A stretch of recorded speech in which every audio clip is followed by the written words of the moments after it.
6 o'clock on March 26, 2026, and I call the regular select board meeting for the town of Underhill to order. We have 4 board members present. We have Shara, Maureen, Dan, and myself. Bob, unfortunately, is not going to be here. He is sick. I wish him well and hope he is feeling better soon.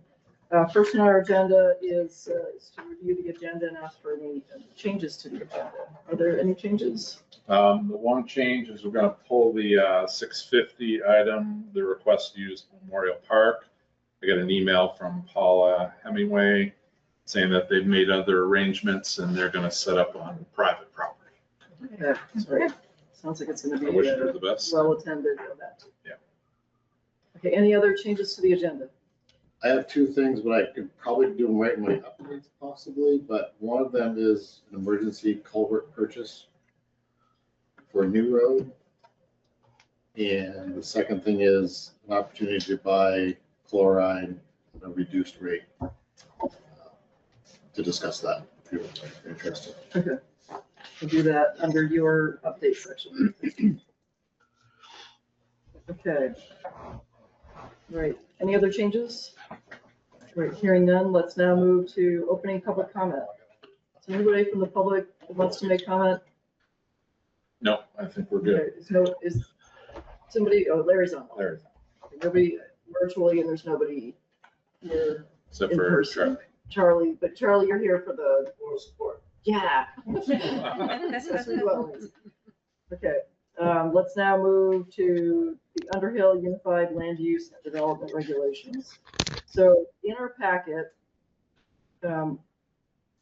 we have a set of changes to the several elements, but we're going to chunk these into 4 parts. And today we're only going to talk about accessory dwelling units, and we'll decide on which we're going to take next, whether it's the trail one, the event one, and we're going to do the wood processing facilities last. We get warmed up for all of these. We have seen a batch of these regulation changes before, back in October. So what I'm going to do is move us through this, try to do this as efficiently as possible. This one being the accessory dwelling unit and duplex standards. My understanding is the changes to our planning rules are to be consistent with state statutes. So the update to the town standards is to conform to changes in state law on this topic. We are revising existing standards to remove barriers to conversions of single-family dwellings to duplexes made obsolete by recent changes to state statute, which is Act 47 in 2023. So there's a great table in our packet on page 2. And then I'm going to scroll down to the next relevant section is in my packet read of page 8. And there's in blue changes to the general standards. There's 1, 2, 3, 4, and 5. And then there's some more language with that. I think that's the guts of what we're looking at. The rest of it looks pretty, the rest of the edits look pretty, it's just compliance with the state rules.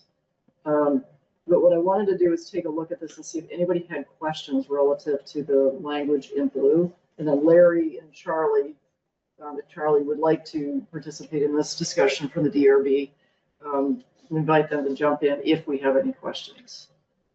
Do we need a motion to No, this is open this, or informational. this is just informational? Okay. Yeah, so that's a great question though. So we are going to take the changes being proposed to us and then we'll talk about them.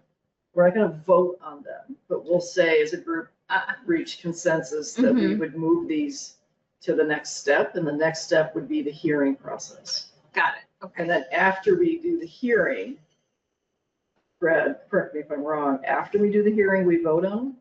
Yeah, so typically, I don't know, Larry, probably more familiar with this, but you could, once you've closed the hearing, depends on how much public output or input you get, but after you close the hearing, you could move to adopt them.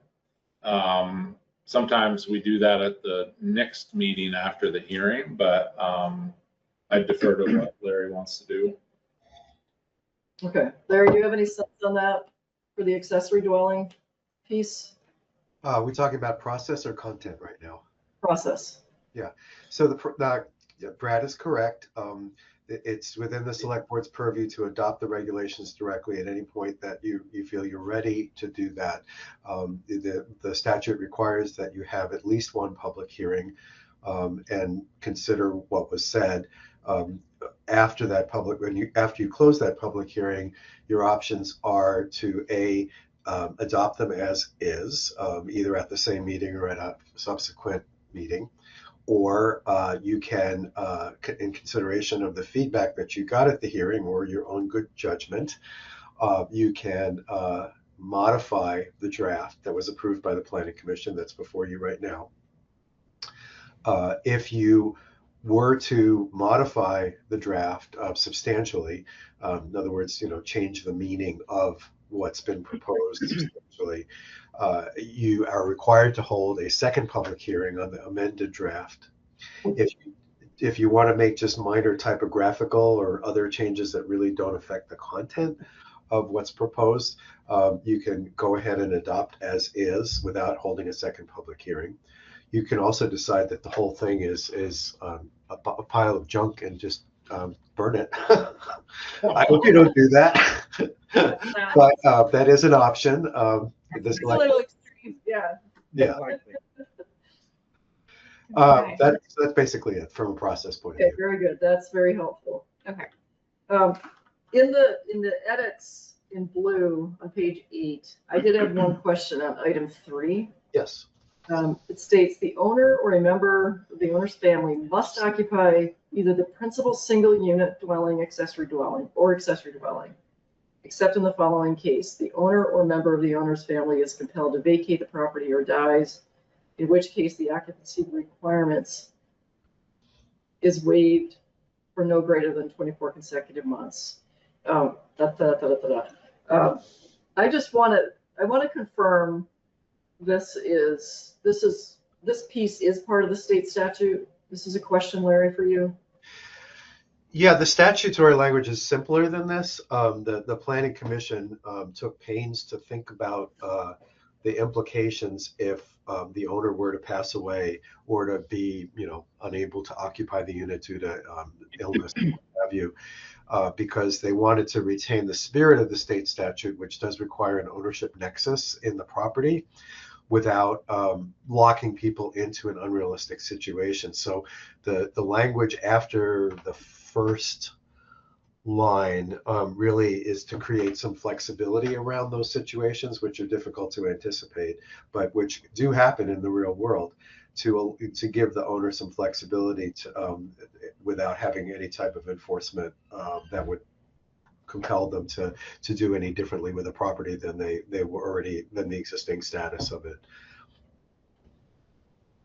But the thrust of this piece, that the owner must occupy either the principal single unit dwelling or the accessory dwelling, to me that reads that the state statute wants to assure that the owner is present on the property. So it isn't, as Brad and I talked just before the meeting, it's not an investment. It's not Group. building rental units. Exactly. It's not, Or like it's not, just that. it's not an investment person coming in and buying a property, putting an accessory dwelling on, and then that person doesn't live there, buys the next property, builds accessory dwellings. If it becomes a rental, basically a rental area, you've got some owners in the property in that spirited, maintain the property because you live there kind of thing. I just wanted to check in on that element. Is that right, Larry? That's a statutory intent. The legislature was acutely aware when they debated this that, there's a lot of issues with the proliferation of short-term rental units around Vermont, particularly in some communities like Stowe, which has hundreds of them. And so they wanted to create what amounts to an entitlement for every property owner who has a single unit dwelling on their property to add an accessory dwelling unit, with the caveat that there's a social purpose there, which is that people wanted to have the flexibility to, either create a smaller unit on the same property that they could rent out while they continue to live in the same house, or if they're older like myself and had adult children who wanted to move into the main house, that there would be a ready-made place on the same property that the owner could move to the smaller unit and then allow a family member to occupy the larger space when they no longer needed that much space, or they could rent it out. But in any event, they specifically wanted to create a disincentive for people to just add more short-term rental units. And so they did put in this family nexus there. That said, it's important to note that from an enforcement point of view, this is a very difficult thing to keep an eye on as the years go by, because an owner may build an ADU and may use it for the purposes that the statute envisioned, either for a family member or to gain some rental income.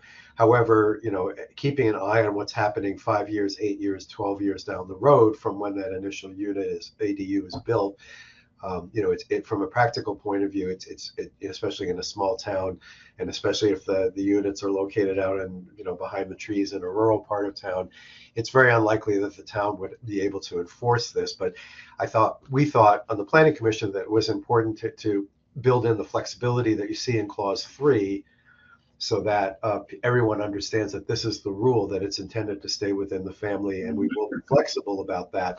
But it's not like someone's going to walk around on a regular basis and knock on the doors of every single ADU in town to make sure That's great, they're still Larry. following the standard. Okay, anybody else have any questions? That satisfies my questions on number 3. Did anybody else have questions on? I just wanted to say how much I appreciate the format of this. I feel like this was really accessible, digestible, and very clear and what was being changed. So I just appreciate the effort that went into the structure of this information. Same, thank you. Thank you, Maureen.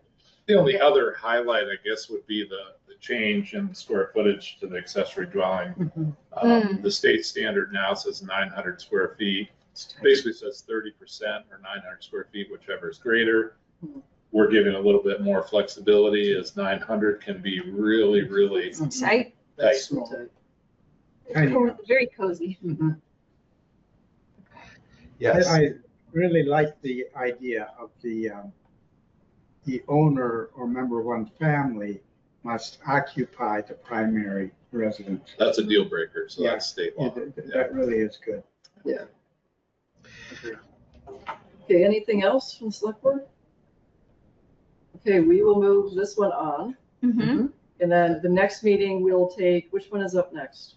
It's up to you, but if we follow suit, it would be the event venues. Let's do event venues. That might be a little bit more juicy. Yep. We'll see. Yeah, I think that's the order, because then trails may have some issues. They may have, yes. So let's warm up to the last one. Okay, a little juicier each time. So I guess it would be good to hear from Larry. So we know we've got the event venues, we've got the trails, and then the wood processing, which will be all by itself. But you're also working on some other changes, right, Larry? Yes, the Planning Commission worked over the summer and fall months to hammer out a whole bunch of what I would describe as mostly technical amendments to the land use regs. Many of them were suggested by the Development Review Board or by the zoning administrator, but there were also a few that we decided to pick up from the 2020 housing study that Brandy Saxton did under contract with the town, because we wanted to also address some more substantive issues related to allowing greater density within the historic village centers. And so there's a few of those in that mix as well, but there's a total of 10 additional draft amendments that we put through a public hearing process in early February. And all of them will be ready for your consideration by the time you get around to taking them up. The next step on those is to write up a similar chart that analyzes the purpose, rationale, and effect of each one of those, and then also send them off to our town attorney to evaluate for legal compliance. and get feedback from a neutral third party who's very well experienced in the legalities of land use standards. And that should be able to happen over the next 3 or 4 weeks. So by the time you get done with this batch, there'll be another batch waiting for you. Okay, great. All right. Larry, do you have an idea if that batch of 10 additional areas would be voluminous, or would you call it? I would say most of them are just really straightforward technical corrections. There's 2 or 3 that are going to trigger some conversation, and I can separate those 2 or 3 out from the others so that you can vote That them. way, the key is that we get the inner packets, not so much material that it becomes overwhelming. We just can't process and read it. So I want to have the spirit each time that we're looking at this, that it's digestible, so we can have enough time to comprehend and really digest what we're reading. So when we get to the meeting, we can have good conversation. Yeah, and I would just want to add that it's my goal through the accompanying material here, those charts that you have, that by the time that you get to your public hearings in each case, that you feel comfortable enough with the subject matter that you are able to respond to any questions or concerns that people will raise at the hearing. Because I don't expect any of you to be experts on land use policy or the legalities here, but I want you to feel comfortable that you understand what's being proposed and that you have thought about the kinds of issues that may come up or the concerns that people may have related to these topics, and that if somebody asks you a direct question during the public hearing, that you can answer that question in a really straightforward way. So that's the goal as a town planner, is to equip you with those tools. Great. Thank you very much. You're welcome. Okay, let's keep pushing along. We do a fairly full agenda. That brings us now to Highway Supervisor, Russ. Thanks, Larry, for coming. Yeah, thank you, Larry. Welcome. The next one, Charlie. Thank you. Nothing in the event then? We'll do it next. Just did the event then? No, The accessory next dwelling. Next. Gotta drag this out. That's all right. Digestible That's chunks. small chunk. That's right. That's good. I'm digesting. Hey, Russ, you're up. All right, good evening. Good evening. So I'll just start with a few little updates. Tuesday, myself and the road crew had a little event at the town garage called Stop the Bleed. We had a lady in town, Christine, I think we're allowed. Dylan. She lives up on Beartown Road. She works for UVM Medical Center. And she had reached out and offered this service for no charge to come in and just go over this program. So it was very informative, but very informal. And she came at 6:30 Tuesday morning in about 45 minutes, but taught us about Stop the Bleed of a chainsaw wound or puncture wound. Literally stuff. Yeah, Things it was very you hope good. you never have to Right, use, but, but it's always good to go It was over. it was a good thing, and proper usage of a tourniquet and so on. So that was very good. So the guys got a lot out of it, enjoyed it, and so it was very nice of her to offer that to us. That's great. That was free. It was free of charge. That's Yeah. super nice. Do you have everything you need? Did it highlight? We do have a Do we have kit. templates and stuff like that? Yeah, we Yeah. have a kit that we got. I can show you what it looks like. That's a good I question, I Michelle. did some research on that. How she said it, so. You know, the kits in the vehicles? We have one kit, and it's in the pickup, Got it. which tends to be on site when we're using chainsaws and stuff. So these are the kits, and Amanda, remember, she got this when she went to a clinic somewhere. So I'm gonna reach out to Harry Shopman. Great. I think he can get us as many as we want. Oh, nice. Mm. It'd be good to have.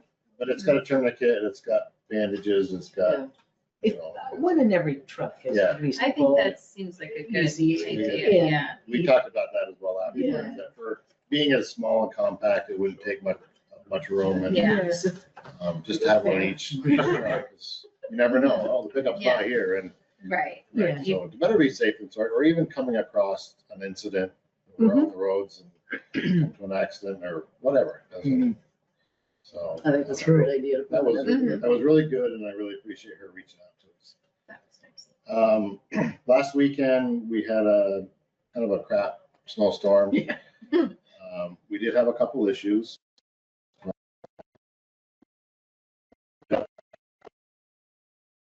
Trucks out of the ditch. One was just based trying to plow, drive. I call it's a town road. And,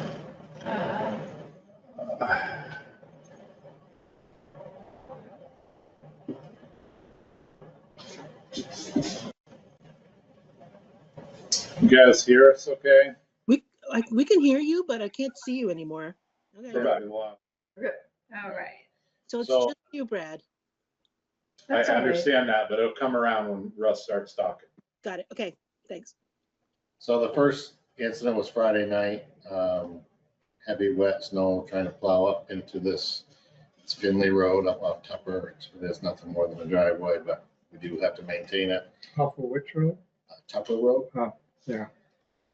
And just, he couldn't make it, so he backed back down, tried it again, and when he hit that pile of snow, it just pushed him over into the ditch. Of course, the plow's angled, and all your force is going that way. Mhm. A lot of weight. A lot of weight Right. and just big ditch. And Mhm. so then Sunday, of course, on the same driver, but on Repper Road, but again, not his fault. The side of the road was just so saturated and wet that the truck just went. So it was on a straightaway and the road just gave out because it was so wet and muddy. So He was okay, no injury, he's okay. nothing, and nothing happened with the He's truck. fine. Yeah. Did hear today of a neighboring town that had an incident. Actually came down a steep side road onto Route 15 and couldn't stop and went right out into Route 15 and got T-boned high speed into the right side, and the driver actually broke his hand because the car hit the front wheel. It spun the steering wheel and his hand caught in it. And Oh, so it's just these storms, these type of storms are just not fun. Yeah. It takes fun all out of it. Yeah. Anyways, truck, no damage to the truck. Truck's all good. So we'll get it to do that. You want to do a motion? Just- No, what about Dwayne's truck? I heard that's been down for So, quite yeah, some time. Dwayne's truck's been down about 3, almost 4 weeks, which is our new truck. Had a head gasket failure. Can you hear us now? Yep. Aaron? Yep, keep going. Thanks. So sometimes when that does happen, it can put erratic pressures throughout the engine in different places. So once we got it back, it had another small coolant leak. They fixed that, and then it turned into this ended up happening. So the truck is pretty much back together, and we should have it back first part of next week. So thankfully, we have a spare truck, and things have been moving forward without really a hitch. So So is this repair all covered? yes. Okay. Yep. No money out of pocket. Yeah, we could do a quick VOSHA thing. Yeah, I think we should, just to keep Yeah. everybody up to date. I'll let you, Yeah, so we were basically given two options, well, three options. One option is not desirable. That would be to contest the entire inspection. And didn't think we wanted to go down that road and lawyer up to do that. Russ actually has a story to share about a neighboring town where he was watching the select board meeting. But so there are two options. One was for we've abated all but one of the offenses or the violations. And the one we need to fix is the exit lighting. So Russ has contacted an electrician. So basically, when we chose this option, we cut our fine in half. So the fine total was $1,774. So we sent them a check. We contacted an external company that is through the state of Vermont called Vermont Work Safe. our Work Safe program. Yeah, Vermont Work Safe program. And talked to a guy named Luke McCarthy, I think, or McCusker. And he's coming out on the 31st. He's going to do a walk through the whole thing and see if there's anything more or make sure we've done what we should have done. This is all at no charge, and this is Right. part of that taking that lower amount of $1,700, we must contact Vermont WorkSafe to. Okay. And they do not communicate with VOSHA. So if they see something, they're gonna say, hey, you probably better attend to this.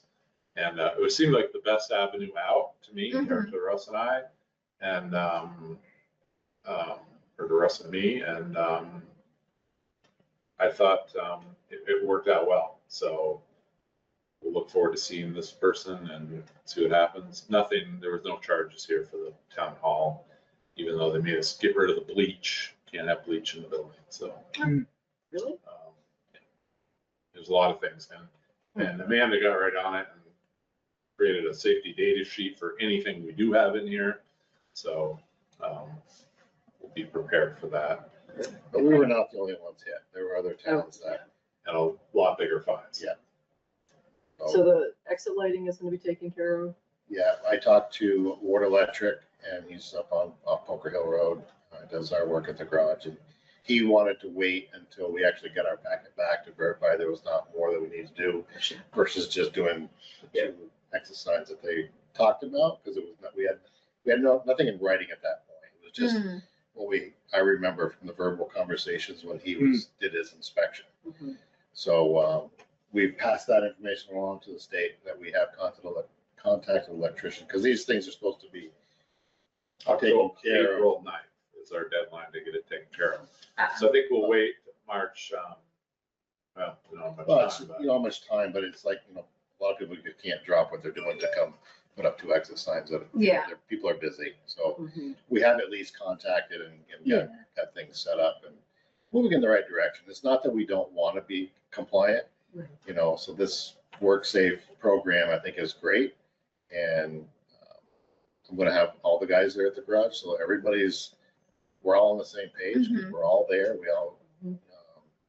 So he's going to come Tuesday at 9 o'clock. Oh, I was gonna ask if you had said Tuesdays when the guys come in. Okay. So keep going in a positive direction. Good. So the next thing from our last meeting in your packet, I did give both copies of the culvert. Yeah. And I put in my memo, this might be easier to explain because this was all done quickly before the meeting. If you look at Johnson Hardware's quote, you will see line 12 and 13. There's 200 feet of each of what they call the gray plastic culverts, which all I did when I was looking at this was I was looking at the metal ones, using their numbers, what we wanted, and looking at the total. And then when I was talking to him, I'm like, wait a minute, this is on there too. So like, he was only like at $14,000. And I'm like, wait a minute, what's wrong here? So in our discussion, it was approved up to 29,000. And we all agreed that we should be getting culverts now, so we have them. So what I did is we put an order together, adding some more of the metal and adding some of the gray plastic that we want to start using as driveway culverts, where we have good cover. They're easier to work with, and they're not going under the main road, so it should be very sufficient to use. And so if you look in my pencil writing, you'll see $14,420. That is the price of the original order that I talked about last Thursday. And then you can see 939 right, looks like 19 was 14. That is what the price from 14,420 is from Johnson, 14,739 is from the farm yard store. So it wasn't a huge difference, but Johnson was lower, which we awarded the order to. Okay. So in the end, Do you prefer Johnson? I like them both. They both give good service. Johnson's a little closer. Johnson was a little upset that they hadn't got the deals last time, so like they sharpened their pencil up a little bit more. Nice. But the farmyard store, they were fine with, not getting the deal. And we're very, whatever you need, anytime, give us another chance and so on, which is good. Okay. So keep those relationships good is awesome. So in the end, our total order it was 26,542 and was approved up to 29, so. Perfect. And we've gotten probably 2/3 of the order currently. So what they had in inventory, and then they're ordering the rest. So that's that. The next thing I would like to do is talk about the broom. Is that broom rental next? Yep. Okay. Yeah. So in the past, since at least I've been here, we've hired a company with a road sweeper to come in and do our mountain road section of blacktop, Krug Road, our aprons off the to dirt roads. And that company sold out. And the new company that bought them does not do it anymore. And there's not many people around that do that work. Prior to me being here in the past, the town had rented apparently a broom to do their own work, which was just brooming the dirt onto the dirt and kind of feathering it out and call it good. But I found a unit up in Morrisville at MBG Rentals. It's part of the Menage family. They offer, I'll show a picture of it. It's actually a backhoe unit, comes with the backhoe and this broom. And this broom has water on it, so if it's not a damp day, it will keep the dust down. And it takes the dirt into a holder, and then you can dump it into a dump truck. So it'll take up the dirt versus just pushing it all over. So we can pick it up a lot easier. And rental for a week is $3,600, 40 hours. So we feel that we should be able to do everything we need to do within a week. We paid $3,500 last year for the broom or the sweeper service to come in. We feel we could do this ourselves. And we could pick it up ourselves with our equipment trailer and pick it up, bring it back. So we would like to do that. I did find, I looked around for other companies that might have something. The only other one that was similar was a Cat Welton, but theirs didn't have any water on it, and it didn't have it collected, but in a different way. It wasn't, and it was on a skid steer unit, which would have to be trailered to different locations versus the backhoe can be driven to everywhere we need to go, across town, up this way. So Staffing wise, does it make much of a difference to you this time of year? no, this time of year would be just the perfect timing for. Yeah, so maybe by then we can start doing a little grading and things like that. So we have time this time of year. What do you do with the material you collect? It's mostly going to be sand, which we would probably just stockpile it and use it for fill, or it's all reusable stuff. So it's not really dirty. It's just So it sand. doesn't have contaminants and that maybe salt. Yeah. May have a little bit of salt, but shouldn't be too much salt. Sorry. This might be a foolish question because I'm not entirely sure how No this question works, is but foolish. this isn't the kind of thing where, do we have a backhoe? No, We're we're getting it. getting it back. An excavator. Okay. But this isn't the kind of thing where you get just the Yeah, rubber attachment, tire an attachment backhoe. that could work with a piece of equipment that we have. Rubber That's tire not- That's Okay, right. With that, that's right. The rubber tired backhoe. maybe next year we can get just the broom. I see. Okay, I just wanted to Yes. clarify. Thank you. All right, I'm going to make a motion that we authorize the expenditure of up to $3,600 for the MBG rentals in Morrisville for a broom rental. Is there a second? Second. Thank you. Any further discussion? All those in favor, please say aye. Aye. Aye. Hi. Aye. Any opposed? The ayes carry 4-0. Thank you. And I see that's, you've got the line items for the budget Yeah, listed. I appreciate that. Mhm. we haven't normally had to rent that kind of stuff, so our rental line is low. So I would just assume take it out of miscellaneous contractors, which, Yeah, perfect. next thing is it. Line striping. So it's a little early, but I wanted to get it early and be on the books so we can do the line stripping earlier instead of later. Last year, they didn't do it until the end of August, but we can get it approved. They could probably do it in July. So this is Monty's Maintenance out of Newport. They have done our line striping for as long as I've been here. They do a fantastic job. Would like to hire them again this year to do this is our stop bars and school on the road and, you know, things like that. And that's a budgeted item. That is a budgeted item out of safety. I'll make a Yeah. motion that we approve the line striping proposal up to, you do have a quote on 2420. that. Up to 2420 for Monty's Maintenance LLC. Is there a second? I'll second. Thank you. Any discussion? After July 1. After July 1, yes. Russ, which roads do we paint and which roads does the state paint? The state only does Route 15. The line striping sounds funny, but this does not include any yellow line striping. This is stop bars, Okay, no, crosswalks, things like that's that. helpful. Fog lines?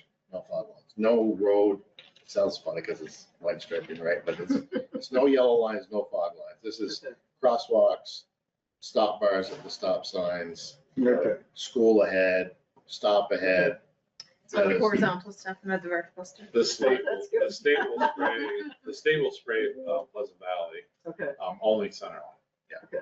We've been in contact with them. Hello. Dan? Any other questions? Okay, all those in favor, please say aye. Aye. Aye. Any opposed? The ayes carry 4-0. You have stuff for Bob? I don't know if you want to give them to Bob. It's email, so. Okay.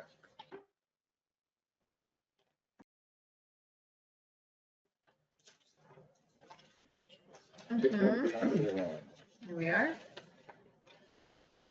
So on New Road, which is the town garage road, we have at the Crane Brook, we have two culverts side by side that have been a known issue for quite some time. And there's been a lot of discussion on how to repair that or replace what's there.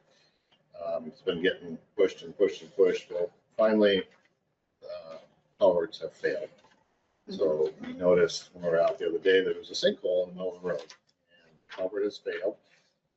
So we do need to do something sooner than later on New Road because that is probably one of our most important roads to get to our equipment and so Pretty crucial. I have talked to Chris Pennell from the state about what we can do. And he has told me that we can do whatever we need to do to fix that issue. And we've had several different ideas of what to do there, putting in some used culverts. We have some bigger used culverts that we we took out of Lower English, which would have to go side by side. We feel, and he would much rather see a squished culvert. So you take a round culvert and you squish it down so it turns whole. Basically like we did on the Lower English Settlement Road. It takes more volume of water. We do have a lot of issue there with water going over the road there and washing that section out. So this, we feel, would be, and Chris agrees as well, of doing this squash culvert. So squash culverts aren't readily available. They're probably, What material is it? it's steel. It is. Yep. So basically what they do is they take a 60-inch culvert, 5-foot culvert, and have a machine that they can put it in and it squashes it. So it just looks at it like this. They're about a 2-week lead time. Look like that with a flat bottom. Stays flat. Better for fish patches too, I think. Oh, interesting. So currently, right now, there's two 30-inch culverts side by side. So I got two quotes. One from the Farm Guy store, which is the least expensive, for $7,992.80. It's 40 feet long. That, and it's one piece. Where if you look at the Johnson quote, which is $9,750, And it's still 40 feet, but it would have to be in two pieces, so you have to put a band on it and put them together. Mhm. So for less money, we get a one-piece unit, And is that easier to install? much easier. You're gonna have to cut it. We don't think so. We went down and looked at it, and we can push it both ways a little bit. And the road narrows right up there too, so we'll be able to widen it just a little bit and slope the material down to the culvert. We also feel that we should put a head wall on the inlet side, a concrete head wall, which I reached out to Anchor Foundation, who does most of our head walls when we do them. And I don't know if he's in Florida or where he is, but he did not get back to me, so I don't know what that would cost to do that. But I think that should be done to help flow the water into that and stabilize that end. But I do believe that we should get the culvert here, and because once weather does break and or if we have to do an emergency repair, right now we keep filling it with gravel to keep it passable, but it's going to get to a point where we're going to have to do something. And being the road that it is. So Russ, with the 26 that we've just spent, and then with the 8, where does that leave us with It the? still leaves us with, I think we had 38, I think, in that budget line still. Okay, Because we were talking up to like 29, and we would still have a chunk left in our budget line if we had to make an emergency purchase. So this was not planned at last meeting, so. And this should be okay, because moving forward at this time of year, that should get us to July with no issue. But I'd like to get it ordered in here. We did get a quote, before your time, to put a concrete box in there, but the price was around $180,000 or something like that. But I guess I'd be a little concerned with the head wall with the force of water sometimes that comes through there. You know, remember how it flooded right across? But Well, Chris Brunel is coming next week as yeah, well I'd ask him about from that. the state. So he is going to take a ride over next week and meet with us to go over it as well. So we can talk about that with Chris. So it might not be able to just have a straight head wall. There is a spillway if it goes down the new road. So either way, you'd need the culvert, Oh, yes. and whether or not there's a head wall is still sort of to be determined, but that wouldn't impede This doing the purchase of culvert this. either way. I think that's a pretty good price. What's life expectancy? Is that life expectancy? Yeah, We'll all be gone. Long time. Metal's so much better than plastic. Right. Plastic is just pure junk. Hmm. Pure junk. Are there any other culverts or roads or spots that you're watching? Pop up all over. Okay. The majority of our culverts are not like this. Majority are like the ones we've ordered. Yeah. 18s, 24s, 36, things like that. That's the majority of our culverts. There are some bigger ones, but when you get to those bigger ones, that turns into a whole other ballgame. Grant situation. Grants, Yeah. usually contractors. And we did an inventory of all our bigger structures. And we looked at those, and we keep an eye. We have full inventory of all our culverts, actually. Okay. Hopefully, if I get some time this early summer, I want to inventory all the roads again. So I put in the budget for this fiscal year, a tablet, and all the Oh, right. information's uploaded. But you need somebody experienced that knows the town and knows exactly what they're looking at. It's not work you could farm it out, it costs you a fortune. It's what I've been doing for the whole time anyway, so need to get out there and see what kind of shape everything is. And then we'll have a better handle how. I don't know when the last one was done, but it was quite a few years ago. It was, and I haven't really, there's a lot of updates, once COVID happened, a lot of updates got, put on the back burner and doing zoning for 2 years. But we have a map on the wall at the garage that shows every culvert in town, the size of it, and what the status of that culvert was when they did the inventory. Yeah. And these two culverts at this location were poor at that time. Okay. And that was I don't know Yeah. when.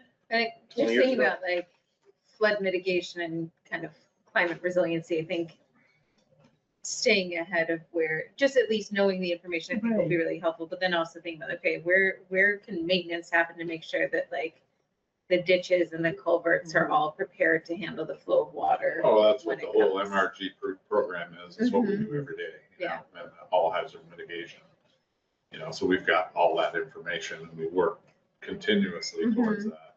Anytime we, you know, we've upsized the Lower English, where Russ took those 48-inch culverts out that he was talking about using, that are used, not great condition, but, you know, we upgraded that to a 6-foot wide switch culvert. That was done with a hydraulic study, but it's not to say that it couldn't fail, but we try our best.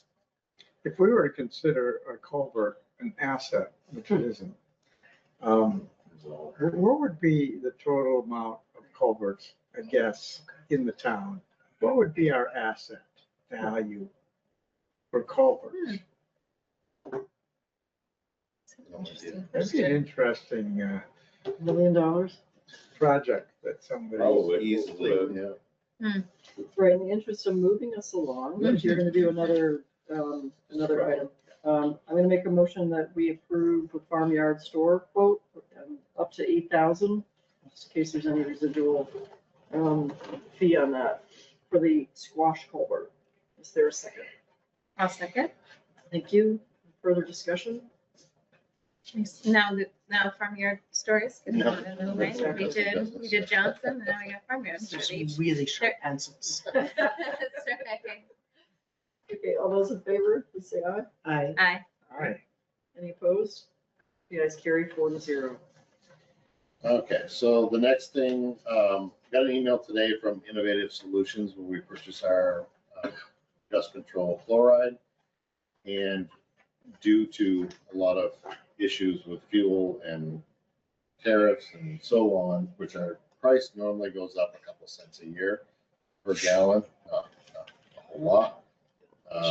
It's going up 10 cents a gallon, which doesn't seem like a lot, but it adds up when you buy 5,000 gallons at a time. Sure. So they're offering at this point until May 1st. So until May 1st, they will honor our current pricing from last year, which is $1.30 per gallon versus $1.40 per gallon if we were to purchase prior to May 1st.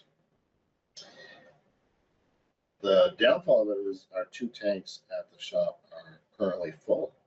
So we filled them last fall, thinking the price was going to go up, so we would have them and be ready for the spring.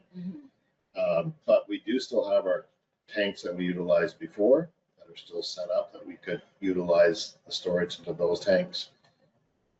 Because we got new tanks when we signed the contract with Innovative. They gave us new tanks and pumps and the whole device to go in the truck to spread the chloride and all that. We weren't on at that point, but the contract was they gave us, as for a 3-year contract, the tank that goes in the back of the truck with the spray bar and the engine that pumps the chloride and sprays the chloride for a 3-year contract. So then they gave us new tanks to set up at the shop. So we have storage enough if we wanted to purchase another 5,000 gallons, we will use it. We have $12,000 still in our chloride line till July 1st. So at $1.30 for 5,000 gallons is $6,500. At $1.40, it's $7,000. It's a $500 savings if we want to purchase it now and put it in our other tanks. Are those tanks in sound condition? There's no leaking the- concerns? Well, the thought behind it, why we went to Good question. new ones was, and I didn't know it, but those poly tanks can over time deteriorate and spring leaks, but they weren't leaking when we used them prior. They haven't been used since. But if we purchase, the intent would be that chloride would sit in there. It would sit in there till we start spring grading. You would use that first, We would use that first. because the others are more secure. Right. And it doesn't degrade while it's stored, but it's still okay. But we would use it within a couple months, probably. So it's just, if we don't, then We buy it after, we pay $500 more, because we have to get it Mhm. at a 5,000 gallon per load per order deal. That's how big your tank is. Right, that's what they want to deliver. They don't deliver for less than 5,000. Too bad you couldn't put a little water in those old tanks just to see. To make sure Exactly, that You they're, know, yeah. They still got a little bit of chloride in Oh, the they do? bottom. And there's no Because signs of leakage?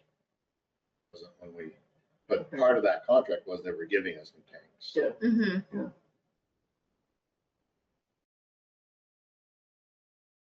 So it's $500 savings if we want to take advantage of it. And that's under this budget year. It's still, yeah, because it would be, so it'd be $6,500 and we have 12,000 in the budget still for this fiscal year. Right, I'm gonna make a motion that we approve the purchase of the chloride at the $1.30 per gallon rate up to $6,500. But also prior to purchase, you do a close visual inspection of both tanks and just make sure that they look good. If you have any concerns, don't do the purchase. It's a good caveat. Okay, is there a second? Second. Thank you. Any discussion? All right, hearing none, all those in favor, please say aye. Aye. Aye. Any opposed? The ayes carry 4-0. Thank you very much, Russ. Thank you. Okay, Thanks, Russ. Well, you don't need me for anything else. so, so, Good. all right, that brings us next. Have a good one. You too, Russ. We're not gonna do the request to use Memorial Park. We're gonna go to Harvest Crossing Affordable Housing Project.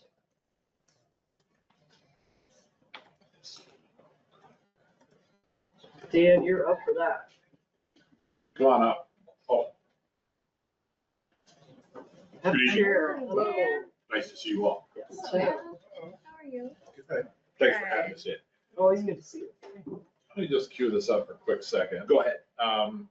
So, Al had put this RFP together and there were a couple little changes there, and I think we might have had a miscommunication or something, but, I didn't get it in time for the packet, but I wrote a memo in your packet explaining, where things are. I don't know if you guys got a chance to read it in the packet or not, but it basically explains where we, that all the approvals are in place. We're working on the sub-grant agreement. We're working on the grant conditions, finishing those up, and then we're going to do a sub-grant agreement. So basically, the church has been, or the town has been awarded the money as a pass-through to the church, $500,000. And we're waiting on all the permits to come in. So all the permits are now in, the VTRANS permit, every permit is in. When you get those uploaded into Gears, do a couple more things, and that satisfies what are called the grant conditions. Once the grant conditions are satisfied, then the grant award comes to us, the official grant award. At that time, the church's council will prepare a sub-grant agreement. This is the same procedure we did with the planning grant. So they'll do a sub-grant agreement with a mortgage and some assurances. So we know that everybody's covered. Our attorney will review those documents, write an opinion. We'll hold a hearing, a public hearing. We'll sign that PM1 form, which basically, so once the sub-grant agreement is prepared, the public gets a chance to look at it and weigh in on it, and feel comfortable. So we haven't had a lot of participation, but we still have to hold the hearing nonetheless. Has to be warned 15 days in the paper. And then we're done. Then the money is available. So in the meantime, that's going to take a little bit of time. We'll try to work as quickly as we can. But in the meantime, I think that the church wanted to get the proposal or the request for proposals out to the contractors, seeing how time is going on. And I'm going to turn it over to you for a second, but it's a fairly lengthy document. It's about 84 pages or so. Plan sets are also included. Vermont Community Development did review the RFP, And I just want you to know, and I don't think you know now, but I talked it over our attorney today. And I said, do you have any issues with this, since we haven't finalized the grant agreement? He was okay with it. The only suggestion he made is that the conditions pages that are in the grant agreement, Yes. that list out all the conditions, he said those should be a part of the RFP. So I should list what they are. you should just take them right out of that, Make it an take them appendix. right out of that document, make them an attachment or whatever. It's basically the grant agreement spells out all the things that we must do, and I know you've incorporated a lot of that in there, but it's not writing anything new, it's just taking that, and we could ask community development, but Dave's, works with this every day, and it's his thing, so he just suggested that way there's no surprises, the contractor knows exactly what they're getting into. List the conditions and then the status, so that they know that we're almost done. No, the actual conditions of there's a section C in there or something that basically says all the conditions, I think, assuming after the award. I'll have to look at that. It's the conditions of them giving the money. Oh, okay. to the Okay. town. That's what I'm saying, I was thinking of. No, I'm not saying It's not extra work for them, it's just reference so that they know what the. and I think you've addressed all of those things, like there needs to be Davis Bacon wage. And Al can speak to this much better than I can. There's DACA, there's certain things, all these. Section 3 housing. Yeah. So anyway, that's all I wanted to say. Super, no, thanks, that's, you tee that up great.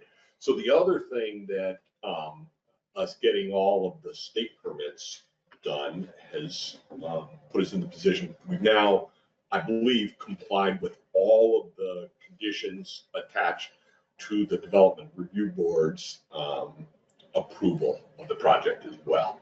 So we're very close to, I think, being ready to file the plat that goes along with this whole thing with the town, which, it's been a big deal for us to kind of get that all put together and get through that process. So as Brad says, we're working to get all of the necessary conditions met, sub-grant agreement in place so that the money can flow. The way it worked with the planning grant, it will be the same with this grant is, we, the church, will do some activity on the grant. We will pay for it. We have to pay for it up front and then get the documentation that we were invoiced, the work was actually done, it's been paid. Once all of that is created, we can bring that back, get it into gear. Okay, sorry, There we go. we're back. Thanks.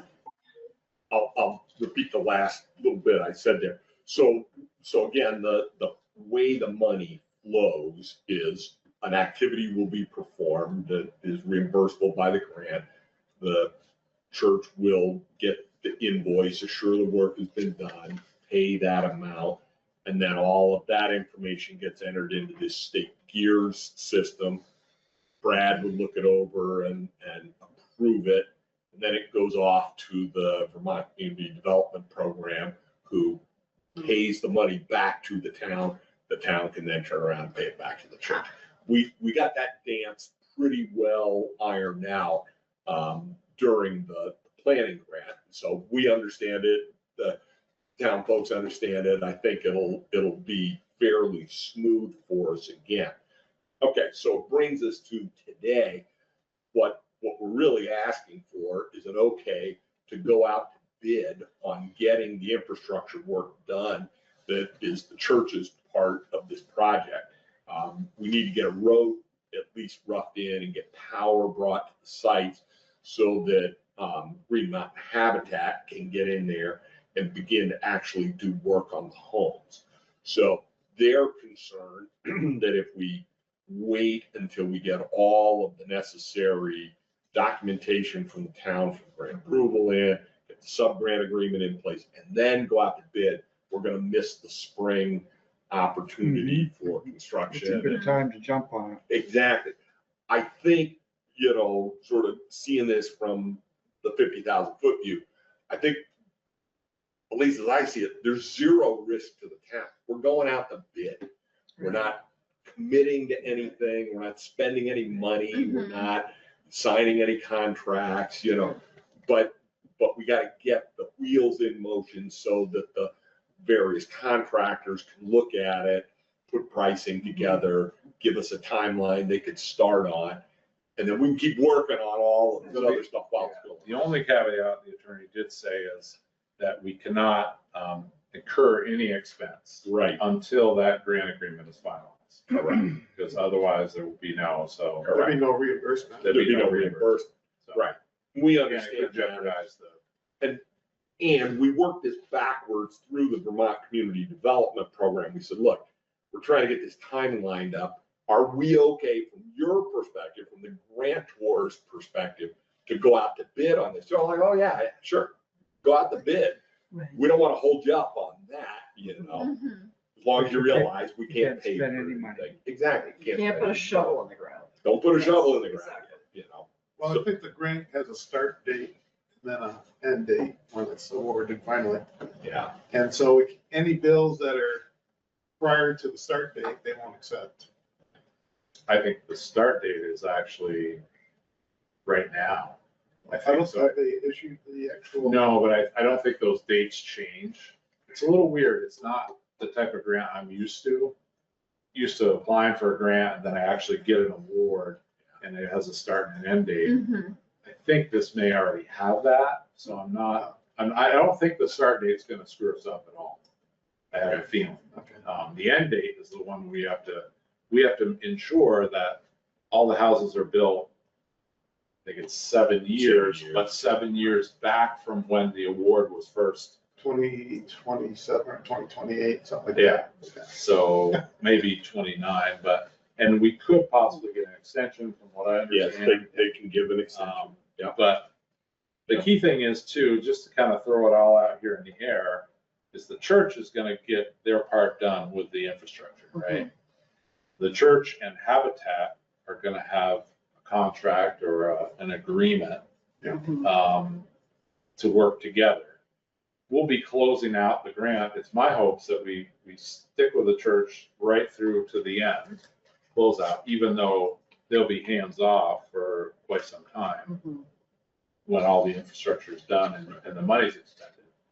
But we still have to see it through because. The canned is the houses the are house. built and sold and occupied. Yeah, so that needs to be all done in order to close it. So, And what Habitat has told us fairly recently, in the last couple of weeks, we met with them. Their plan is, what they'd like to do is get going this spring, build 3 of the houses. Next year, build 3 more. And then the last piece would be to build the duplex, would be the final phase of the project. So I think it'll be three steps that they do the work in. Because that they will use, and these houses will essentially have a mortgage. People are paying them off. So Habitat can build the 3 houses, sell the 3 houses, use the revenue from that sale to begin the next 3. See, so it kind of rolls along. That I don't think they don't have the resources in terms of either money or crews to be able to build the entire thing at one time. So Dan, in terms of this RFP, is the town actually reviewing the RFP or is that really between the church and Habitat for Humanity? Do we have a role in? well, so here's the thing is the church has put the RFP together. We're the pass through for the money, right? So we have a little bit of a stake in it. Yes. Right? I feel comfortable and the town's attorney feels comfortable. I think in the essence of time, we want to see what the bidders are, see what the numbers are, right? Okay, so our interest is to protect the town's participation with a Exactly. $500,000 That's right, grant. exactly. So we do have an oversight role. That said, let me finish. That said, I'm not a engineer that's gonna inspect that RFP to make sure it's in compliance with X, Y, Z. That's not, I mean, I don't think that's any of our forte. So I'm comfortable leaving that, Brad, in your hands to do the review. Delegate that function to you. Well, the beauty of the review is it's been done by Vermont Community Development. Right, but I'm just saying, So, I don't, yes. my opinion of the Right. select board, and there's three others to chime in here, I don't think that we need to see that level of technical detail. I You think guys that's run right, it. that we don't need to, as the question here is, do we need to review and approve the entire bid package prior to putting it out to bid? Nope. I don't think so. I think that It's fine. So I will, Dan, we what don't do want you to think? stand in the way of like moving I this don't forward. think that the bidders, you know, when you put it out to RFP, it's pretty well delineated what you want to have done. And you have to have that all reviewed, engineering wise, et cetera, et cetera. And they're just putting the money down in what they're doing. So they're all gonna do the same thing. So we're not making a judgment on that. we just want to And some ensure, people, some firms have a better reputation than others, I imagine. we just want to ensure that any contractor, and most all of them do, know what they're getting into. Mhm. Because this is not a straightforward, oh, we're working for the town of Underhill to build this road. This is federally funded, and there's reporting that has to be done. There's, And they will have to do their report. yes, exactly. And it's not up to us to, you know, right. But, It's up to us to disclose that Yes. all of this work has right, to be done. right. It's gonna be on the contractor to fulfill it. Right. It's gonna be on us to review and make sure they supplied us with what they told us they were gonna give. So you're gonna have to supervise the contractor. Well, they, pretty closely. We will. well, they're gonna know exactly if they've done a Davis-Bacon or a federally funded project. They've got people that are just specialized in taking care of all that thing. Okay. So those we'll are the kind of ensure we firms who are have, gonna do the bidding. we'll ensure we have what we need, and then Vermont Community Development will also check and make sure they have everything they need. Once that's finished, then we can do the requisition, do the way the money switch, the way Dan talked about. So I think getting the RFP out is a good idea. How long were you thinking about leaving it out for? Well, we have to advertise it in the legal section. Yes. For But probably should be up for maybe, we could 30 days, I you think. could run it for 3 or 4 consecutive, so we. Do you need a motion to vote on this? Or? No, I don't. I was just gonna say, we're gonna put it in 7 days, our paper circulation. I'm just gonna simply put a blurb, a short blurb about it. I'm gonna point it to our website. Okay. And then all the documents will be there. Okay, you So- have consensus from the group. So Yeah. if we're doing that, then it's gonna take a while to form the bid tab and figure out who's gonna get the project, and then we got contracts. I'm confident that we can get the grant part done before, Okay. so Okay, that's We're it. close on all That's it. excellent. Good. Well done. I think, yeah, we So look just- forward to the next step. So a consensus, Yeah. I guess, Yes. would be, You're hearing consensus from the four of us. so let me just, I'm gonna check into that tomorrow with what you the need to have vision. added. Just those conditions, it's not a big deal, but that's just what Dave suggested. Sure. So I We'll be think we'll glad be to have good. another set of eyes on it. Yeah, no doubt. Yeah, I think that, I'm glad we had this discussion, because we want to be as absolutely Exactly. transparent about Yeah. everything that's going on with this as we possibly can be. So I appreciate you just having us in to get it on the record that we have it.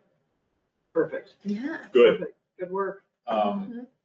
And tomorrow I'd like to get together with you. I don't know, you're probably beat from traveling, but Gotta take a car to the shop tomorrow. you do. Yeah, But just to go over George's email today. It's Oh, not a yeah. big deal, but I think it's, I found out some other information today, so. I may be able to stop in first thing in the morning. That'd be great. I'll be here. Did you have an idea of this much detail when you started this project? This thing has been going on for 6 years. Now we're into the 6th year. We had no idea. Walk through the fields, and wouldn't this be a really nice place to put some houses, you know, that Shoot. shouldn't take that long. Seems like such a good idea. But I can't say enough.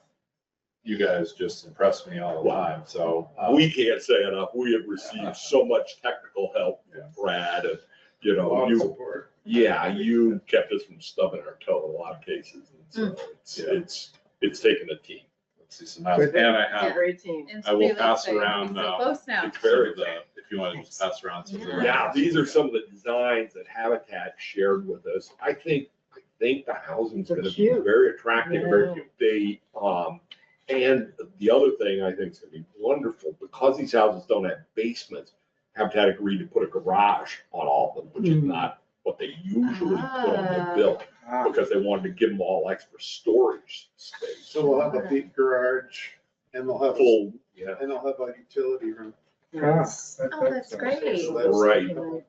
which I think will be great for the neighborhood, because they said one of the things I'll probably do is cut down on a proliferation of sheds in everybody's backyard. Yeah, Sure. right. Storage, which, you know, will hopefully keep the whole thing looking tight, attractive. Yeah. Keep it tidy. nice.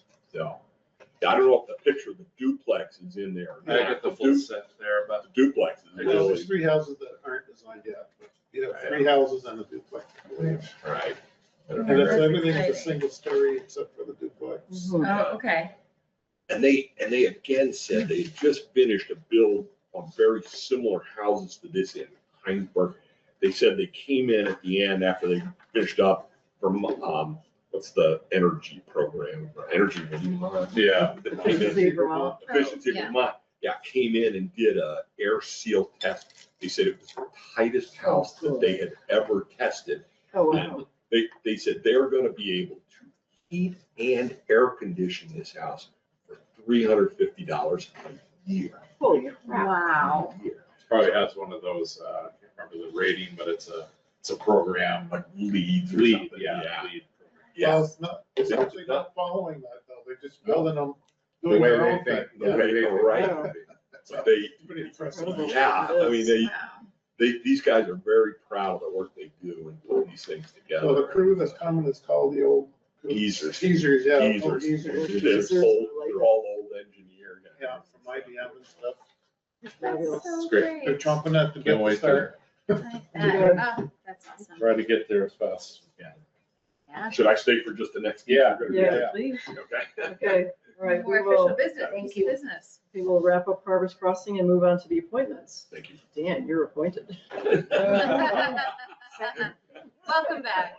Thank you. And I- So I'm gonna read my script here. The town posted a notice of vacancy for the town moderator position during the last 2 weeks, and after accepting Nate Goldman's resignation. No one has come forward to show interest, with the exception of Dan Manz, thank you, who has served as our town moderator in the past. Therefore, I move to appoint Dan Manz as town moderator until the next annual meeting in March of 2027. Is there a second? I'll second. Awesome. Any discussion? Hip hip hooray. Another thank you to Nate for filling in and Here, here. we're Was happy a to letter have- written to Nate for stepping up? We can certainly write one. Yeah. I Yeah, think yeah, that's yeah. good. Card? Good. Get him a card. Give him a card, yeah. That's a pressure, Yeah, Give him a card. Yeah. oh, Give him a card, I'll sign it. Stepped into the breach. oh, yeah, Sounds good. yeah, I very much appreciate him doing it. I yeah. appreciate your patience and understanding. The Yes. scheduling could not have been worse. And so it It all worked out. worked out great, you know, worked out great. I'm healthy and ready to play. So Sweet. if anything else comes up during the year, I'm happy to Okay. help you guys out. All right, so did we vote? I don't think we did. All Thank those you. in favor? Aye. Aye. Any Welcome opposed? back. Thank you. Yes, carried 4-0. Have a good night. Okay, thank Thanks, you. Val. We'll see you Nice guys. to see you all. Thank you for all your work. Next on the appointment list, I move to appoint Nick Raduazo to the Conservation Committee for a full term of 4 years. Is there a second? Second, thank you. I included a little thing in your Mhm. packet there, he wrote, and Mhm. Excellent. That's a good statement. he's been vetted by the conservation. And they need members. They do. Yeah, we appreciate him stepping up to do that. Is there a second? Oh, I think Shar Sure, seconded. second, sorry. Any further discussion? All those in favor, please say aye. Aye. Aye. Aye. Any opposed? You guys carry 4-0. Okay, next is to discuss the fiscal year 27 paving RFP. Yeah, let me get it caught up here.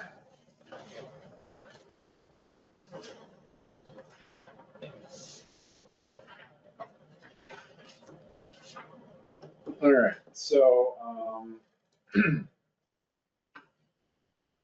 so Mike Wazel and I have been working on the RFP for section 4, which is basically the next section from where we left off on Pleasant Valley down to almost Dan Manz's house, if you know where that is.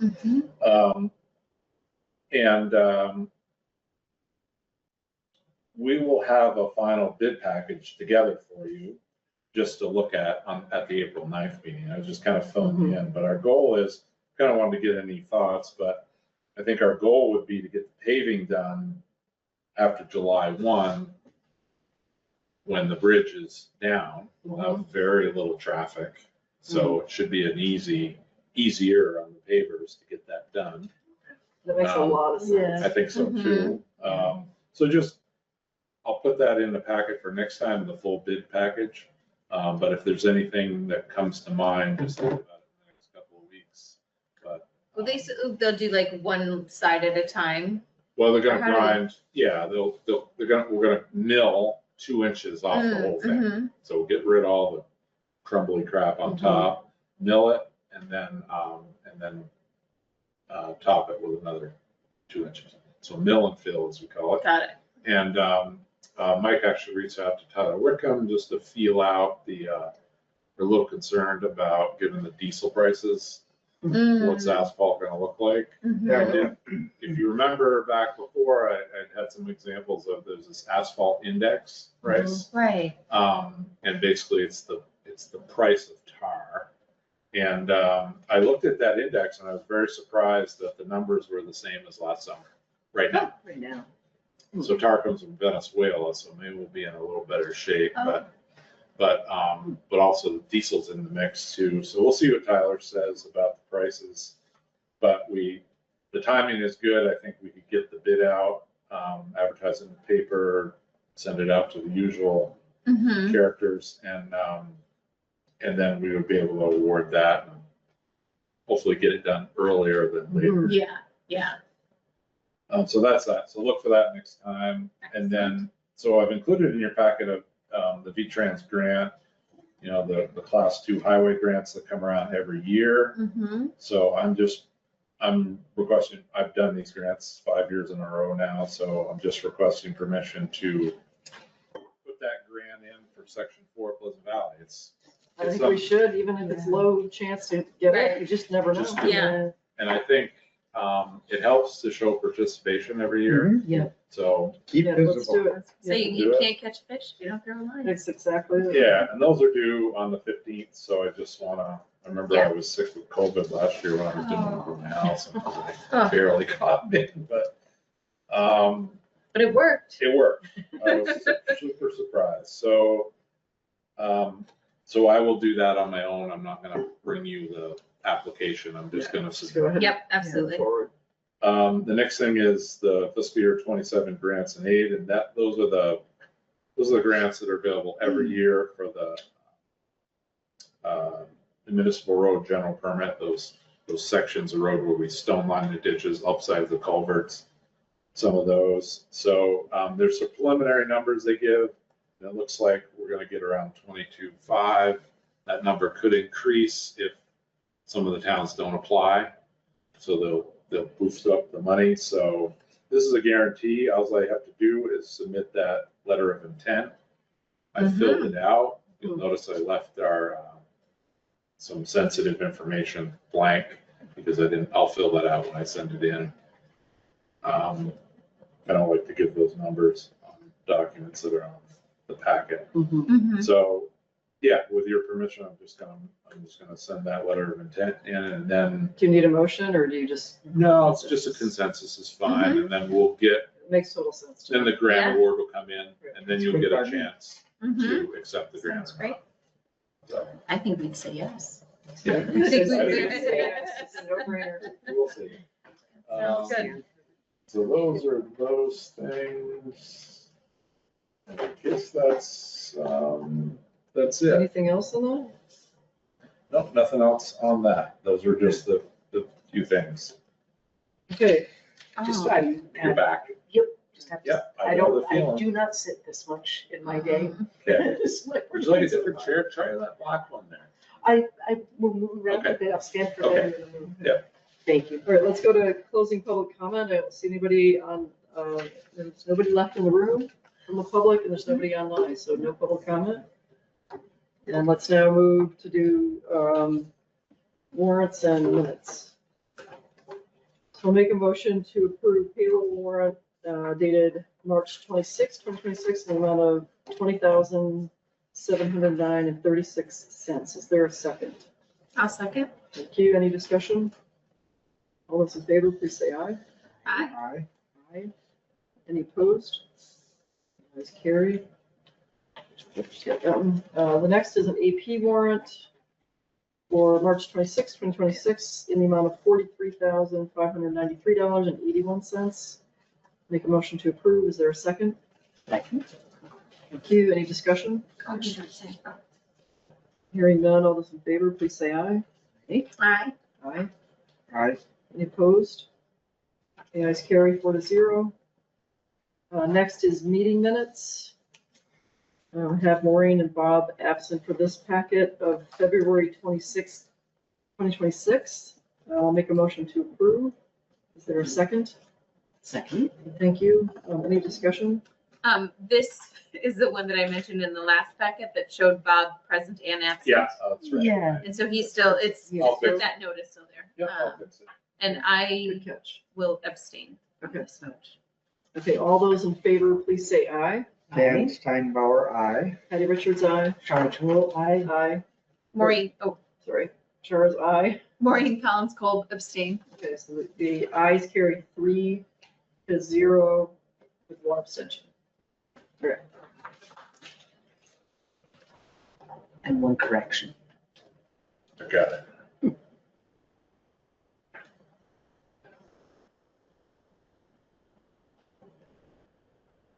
Okay, next, I'm gonna date that.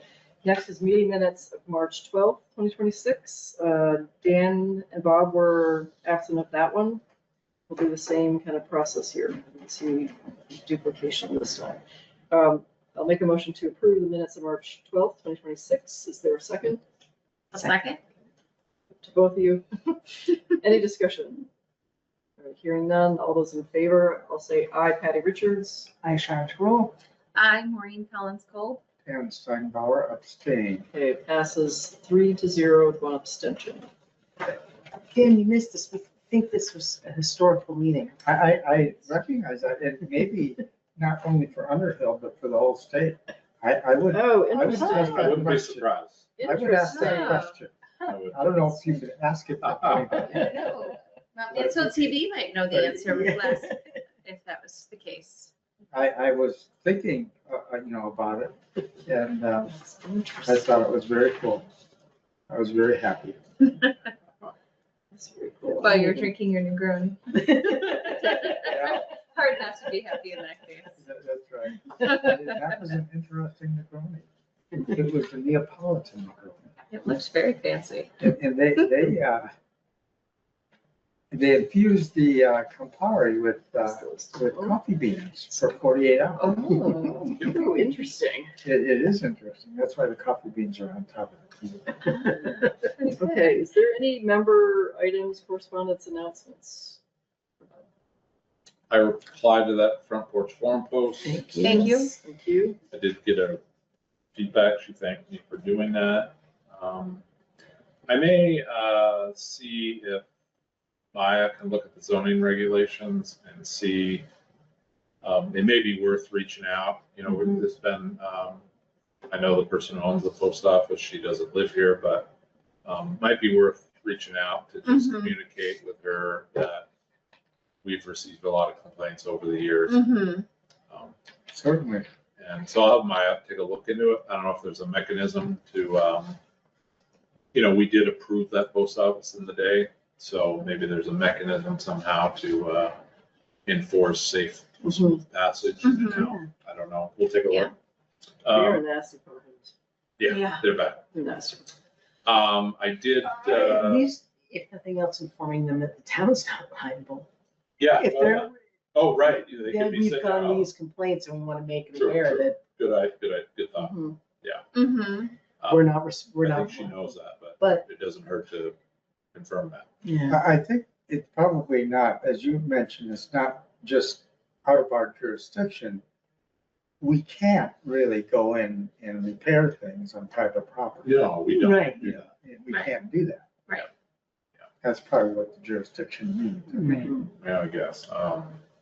I did include a correspondence I got from, is it Casey Clark? I think? Casey Clark, yep. Casey. So Casey was reaching out about the lawns, and I did tell him that perhaps there might be an opportunity to bid on the cemetery lawn. Mhm. And we talked about maybe putting that out to bid. Mm-hmm. So Casey is the road supervisor, highway supervisor in Jericho. Ah, Oh, really? And he has Fridays off, and he works, after work, he does lawns, and Interesting. he's just a go-getter. excellent. Is he related to Russ? Yeah, he's Russ's nephew. Oh, Ah, So, anyway,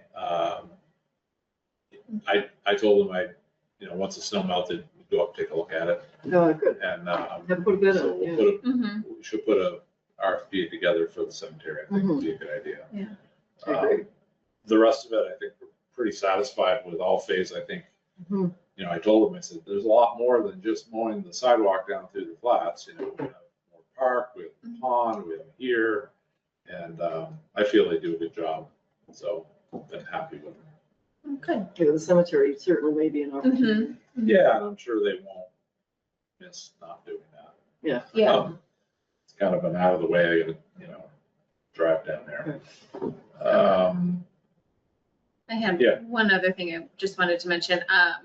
There had been quite a few comments on Front Porch Forum about concern around fireworks going off near Hooker Hill Yeah. Road, Creek. Warner Creek.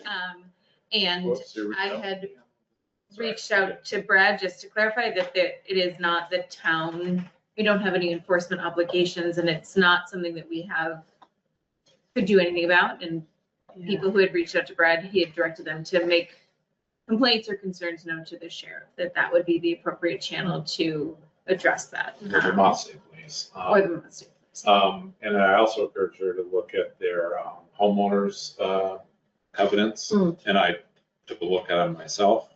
And I think if she read them, she would find a way to, So they know the person that's doing it? it's a neighbor.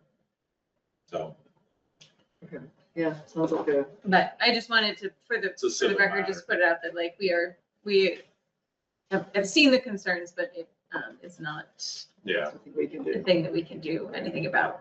so when always in doubt, like if you live in a community and if it's a fairly new community like that one, there's always covenants and Mhm. restrictions. Read those documents because there might be some good information in there, Exactly. and you could handle it internally rather Mm. than police involved. But And then Maureen, you and I have been included on email forwarded, that you forwarded, Patty, about health insurance. Yes. Yes. Okay, I wanted to make sure that I am on the subcommittee for that, because I I thought, think Dan, I think No, it's, yeah.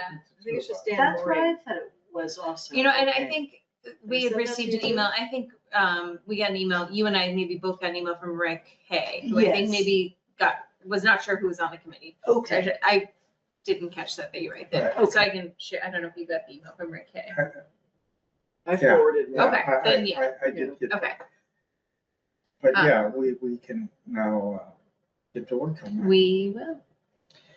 I have one thing, I was in communication with Paul Roos about this CSWD fraud thing. I did not attend the regular meeting last night, but Paul sent me the draft minutes from that meeting. If anybody has any questions, or if anybody in the public has questions. Paul, as Underhill's rep to CSWD and the chair of the board, certainly has all the information, but I do as well. unbelievable. yeah. Unbelievable. What are their plans to take action on this? The plans to take action are, well, there's investigation and, by, the FBI. yeah, FBI and all the people who do investigations. But CSW will do their own investigation. And some of that is a high price tag. So they are in the process of understanding that and seeing what they want to do. They do have, I don't know if it's called insurance, but, it covers a few $100,000, which is not much when you look at those kind of money. Yeah. So, yeah. And they are trying to, the board and the staff of CSWD is trying to be ultra transparent about this so that other people can learn. Sure. I mean, could happen to a town. Oh, absolutely. It has happened to. And towns. it's very sneaky and, Since you've brought it up, how would you respond to, is this taxpayer dollars? it is not taxpayer dollars. Towns will not need to pony up to cover this. It will be able to be covered within the budget of CSWD. Over time, they've had some resiliency because maybe a decade ago, there was some contamination in their compost from, the persistent herbicides that go through a horse's body and do not go away. And so just a cautionary tale, if you use horse poop, know where it comes from. And grass clippings too, right? Because people are spraying. But yeah, those herbicides are now banned in Vermont. Yeah. But sometimes feed for horses out of state, if they get it, they spray it on fields. They make the feed. Yeah. The horses eat the feed, goes to the horse, the stuff's still Still there. Yeah.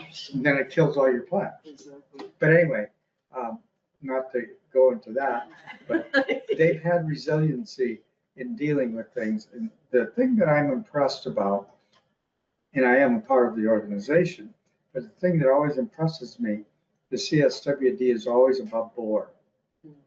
And they take responsibility, and they, in this case, they were reimbursing people, they were upfront, and there will be no difference with this. And it will not hold up the project. But obviously, there will be some changes. But it is taxpayer money that CSWD is funded by taxpayers. I think the argument is that it's not from towns, it's from bag collection fees. Yeah, Which is, it's our community residents are gonna pay, at the end of the day, we fund CSWD. And whatever reserves they have built up are funded by their revenue sources, which right, the ostensibly revenue are for us. doing business. And They did say that they were not going to increase the tipping fees at all. In the press release that I heard. actually, the tipping fees, I think, were recently increased, so they are not. But the drop-off centers, there was already an increase in the works before this came. Right. And that was planned for the next, in the next 4 months, 6 months or so. Oh, so And it's there gonna will be- look like. It may, but I think that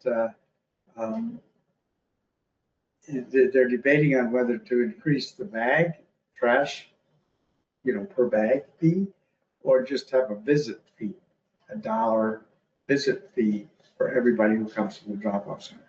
So it's $1. And that'd be it. And that was what was planned before, and they aren't gonna increase that. Mhm. Well, Paul had sent an email that I shared with the board like the day after that Mhm. morning when it got in. And it was here, so let us know where. Yeah. Right. Yeah, all of the commissioners of all those towns were communicating with their select Mhm. boards. That is an impressive commitment to transparency Yes. in like such a like tumultuous time for the organization. Yeah, and there is another, Channel 5 was doing they were probably at the meeting last night. And you can look on it online. I will. Mhm. I was at home.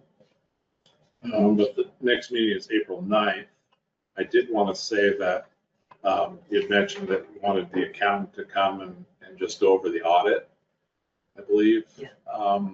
And Bob had requested that. He's not available on the 9th, but we're shooting for the 23rd for him to pop in on Zoom and Okay. answer any questions you might have, or I will not be available on the 23rd. That's a school break so if week. you had some questions, you could Mhm. pass them along to me. We were Okay. kind of thinking about our debt load and looking at Mhm. that. I think was one of the Yeah. questions you might have had, Maureen. Right. So if you have any questions, if you're not going to be here, we can get them answered. Okay, great. All right, next we have a couple of executive sessions. Any other member correspondence before we jump over? All right, I'm gonna make a motion. I move to enter into executive session per 1 VSA, section 313A3, which deals with the appointment or employment or evaluation of a public officer or employee. And in addition, under 1 VSA, section 313A1A, to discuss contract negotiations where premature general public knowledge would clearly place the public body at a disadvantage. Is there a second? I'll second. Thank you. Any discussion? All those in favor, please say aye. Aye. Aye. Any opposed? You guys carry 4-0. All right, Aaron, I'll stop the recording. And I'll just record when we come out. Okay, great. Hey, have a good night. And just to let you know, we're going to be editing this meeting for Okay. dispersal on Monday. Okay. We have some staff health issues, so usually it's the next day, but it'll be Monday this time. I'll still send it right off. So. Awesome. All right, thanks a lot. Have a good night. Thank you. Thank Take care. you. Thank you. Bye-bye. This conference will now be recorded. All right. It is 7:53. We're back in public sessions. I'll make a motion to exit executive session. Is there a second?